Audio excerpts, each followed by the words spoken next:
السلام علیکم دوستوں، امید ہے آپ سب خیریت سے ہوں گے۔ آج ہم سر کے غسل کے بارے میں پڑھ رہے ہیں، جس نے اپنے سر کے دانے حصے سے غسل کیا۔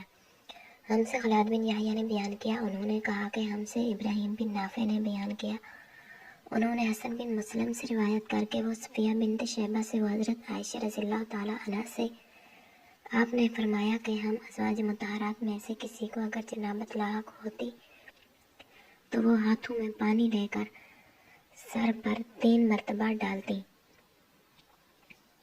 پھر ہاتھ میں پانی لے کر سر کے دانے حصے کا غسل کرتی اور دوسرے ہاتھ سے بائیں حصے کا غسل کرتی۔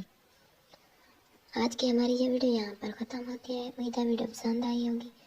اگر پسند آئی ہے تو لائک کر دیں، چینل پر نئے تو چینل کو سبسکرائب کر دیں تاکہ اسلامی کتابوں کی تمام ویڈیوز آپ تک پہنچتی رہیں۔